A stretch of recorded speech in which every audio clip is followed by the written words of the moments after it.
আচ্ছা, আপনি কি জানেন বিশ্বের সবচেয়ে ক্ষমতাধর দেশগুলো গত ৩০ বছর ধরে একটা পারমাণবিক চুক্তি নিয়ে কি ভয়ঙ্কর এক খেলা খেলছে?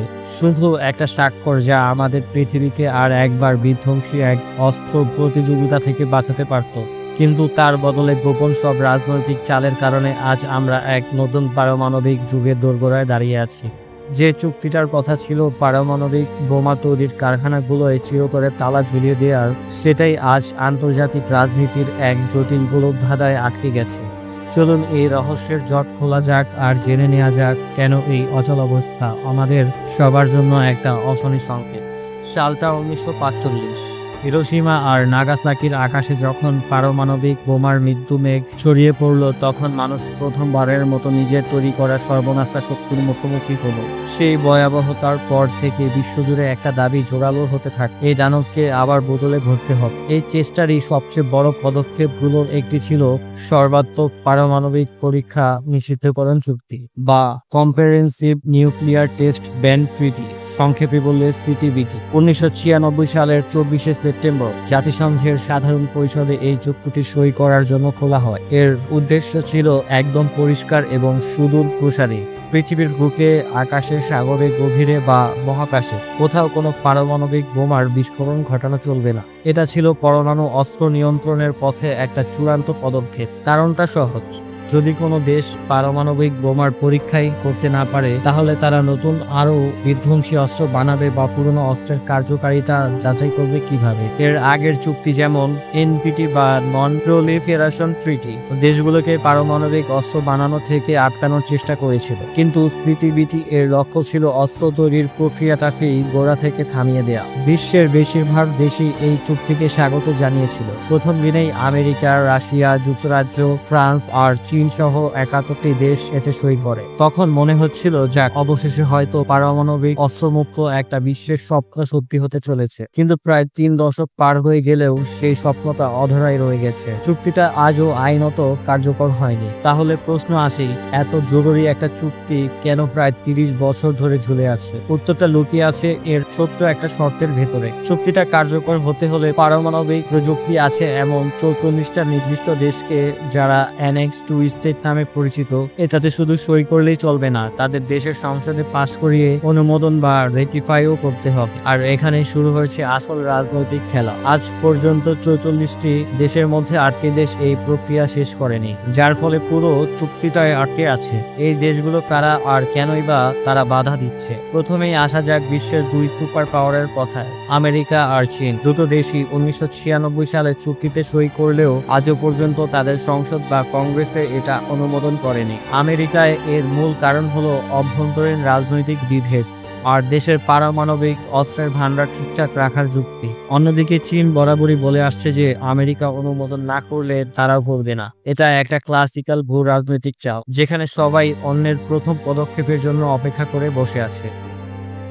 এরপর রয়েছে দক্ষিণ এশিয়ার 2 পারমাণবিক শক্তিধর প্রতিদ্বন্দ্বী, ভারত আর পাকিস্তান। এই দুটি দেশ তো চুক্তি সই করেনি। ভারতের যুক্তি, এই চুক্তিটা বৈষম্যমূলক। তাদের মতে পারমাণবিক শক্তিধর দেশগুলো নিজেদের বিশাল অস্ত্র ভান্ডার রেখে দিয়ে অন্যদের উপর নিষেধাজ্ঞা চাপাচ্ছে। ভারত চায় সার্বিক পারমাণবিক নিরস্ত্রীকরণ, শুধু পরীক্ষা বন্ধ করানো। আর পাকিস্তানের অবস্থান একদম পরিষ্কার, ভারত সই না করলে তারাও করবে না। এই আঞ্চলিক দ্বন্দ্ব সিটিবিটি কার্যকর হওয়ার পথে একটা বিরাট বাধা। সবচেয়ে বিপজ্জনক অবস্থানে আছে উত্তর কোরিয়া। তারা শুধু চুক্তিতে সই করেনি, উল্টো 21 শতকে এসে বেশ কয়েকবার পারমাণবিক পরীক্ষা চালিয়েছে, যা সরাসরি এই চুক্তির উদ্দেশ্যকেই বুড়ো আঙ্গুল দেখায়। এর পাশাপাশি ইরান আর ইসরায়েলের মতো দেশগুলো সই করলেও অনুমোদন দেয়নি, যা মধ্যপ্রাচ্যের জটিল পরিস্থিতিকে আরো ঘোলাটে করে তুলছে। আর সম্প্রতি রাশিয়া, যারা 2000 সালেই চুক্তিটি অনুমোদন করেছিল, তারাও 2023 সালে সেই অনুমোদন প্রত্যাহার করে নিয়েছে। যদিও রাশিয়া বলেছে যে আমেরিকা পরীক্ষা না চালালে তারাও চালাবে না, কিন্তু এই পদক্ষেপ চুক্তিটিকে আরো দুর্বল করে দিয়েছে। রাশিয়া এর কারণ হিসেবে আমেরিকার গড়িমসিকেই দায়ী করছে। এই রাজনৈতিক খেলার পাশাপাশি কিছু প্রযুক্তিগত ফাঁকফোকরও আছে। কিছু দেশ এখন সাবক্রিটিক্যাল টেস্ট চালাচ্ছে। এটা এমন এক ধরনের পরীক্ষা যেখানে কোনো পারমাণবিক বিস্ফোরণ হয় না, কিন্তু অস্ত্রের উপাদান আর নকশা নিয়ে জরুরি তথ্য পাওয়া যায়। সমালোচকরা বলেন এটা আসলে চুক্তির মূল উদ্দেশ্যকে পাশ কাটিয়ে যাওয়ারই একটা উপায়। সিটিবিটির এই অচল অবস্থার ফল এখন দিনের আলোর মতো পরিষ্কার। বিশ্ব ধীরে ধীরে এক নতুন এবং আরো বিপজ্জনক অস্ত্র প্রতিযোগিতার দিকে এগিয়ে যাচ্ছে। স্নায়ু যুদ্ধের অবসানের পর পারমাণবিক অস্ত্রের সংখ্যা কমার যে একটা ধারা শুরু হয়েছিল সেটা এখন থেমে গেছে। ফেডারেশন অফ আমেরিকান সায়েন্টিস্ট এর তথ্য বলছে 2025 সালের শুরুতে বিশ্বে প্রায় 12,121টি পারমাণবিক ওয়ারহেড মজুদ রয়েছে। যদিও এই সংখ্যাটা স্নায়ুযুদ্ধের সময়ের চেয়ে অনেক কম, কিন্তু চিন্তার বিষয় হলো বেশ কিছু দেশ এখন তাদের পারমাণবিক অস্ত্রের ভান্ডারকে শুধু আধুনিকই করছে না, সংখ্যাও বাড়াচ্ছে। রাশিয়া আর আমেরিকা, যাদের কাছে বিশ্বের প্রায় 88% পারমাণবিক অস্ত্র আছে, তারা উভয়ই তাদের পুরনো অস্ত্রগুলোকে আরো উন্নত আর বিধ্বংসী অস্ত্রে পরিণত করছে। অন্যদিকে চীন খুব দ্রুত তাদের পারমাণবিক অস্ত্রের সংখ্যা বাড়িয়ে চলছে। Stockholm international piece research institute 2023 সালের জানুয়ারিতে চীনের যেখানে 410টি ওয়ারহেড ছিল, 2024 সালের জানুয়ারিতে তা বেড়ে প্রায় 500টি হয়েছে এবং ধারণা করা হচ্ছে 2030 সালের মধ্যে এই সংখ্যাটা প্রায় দ্বিগুণ হয়ে 1000-এ পৌঁছাতে পারে। ভারত আর পাকিস্তানও পিছিয়ে নেই, তারাও তাদের অস্ত্র ভান্ডারকে আরো শক্তিশালী করছে। পরিস্থিতি আরো জটিল হয়েছে অন্য অস্ত্র নিয়ন্ত্রণ চুক্তিগুলোর ভাঙনের কারণে।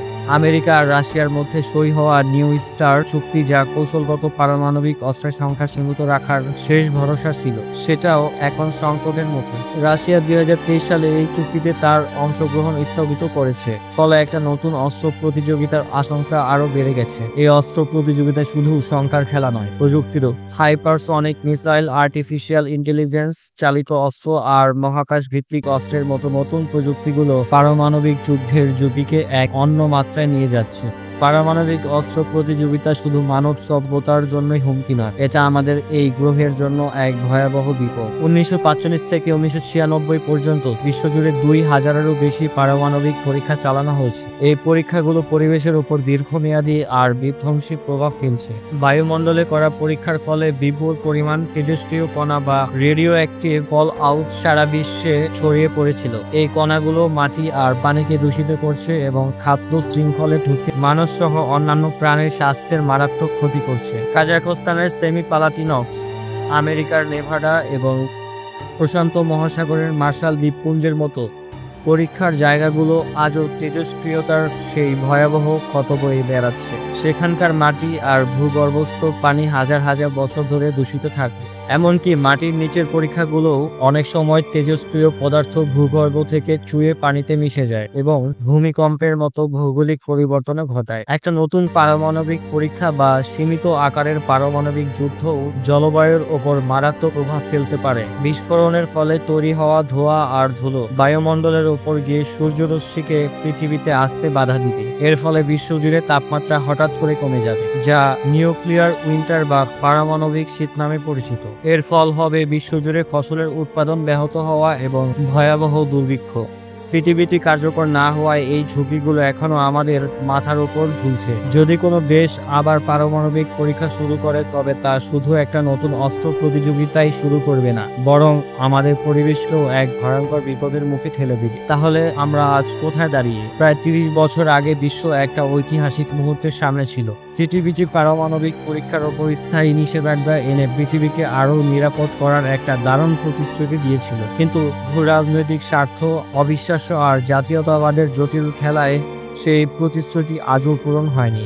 এর ফলে আমরা এমন এক সময় ঢুকে পড়েছি যেখানে পারমাণবিক নিরস্ত্রীকরণের আলোচনা প্রায় থেমে গেছে। তার বদলে চলছে অস্ত্র আধুনিকরণ আর সংখ্যা বাড়ানোর এক নীরব প্রতিযোগিতা। বড় শত্রুধর দেশগুলোর মধ্যে সম্পর্ক ক্রমেই খারাপ হচ্ছে, আর পারমাণবিক অস্ত্র ব্যবহারের হুমকি, যা এক সময় ভাবাই যেত না, তা এখন আন্তর্জাতিক আলোচনার টেবিলে উঠে আসছে। এই পরিস্থিতি আমাদের একটা কথাই মনে করিয়ে দেয়: বিশ্ব শান্তি কোনো নিশ্চিত বিষয় নয়, এটা একটা চলমান প্রচেষ্টা যা সব সময় রাজনৈতিক সদিচ্ছা আর সহযোগিতার উপর নির্ভর করে। সিটিবিটির মতো চুক্তিগুলো সেই চেষ্টারই একটা অংশ।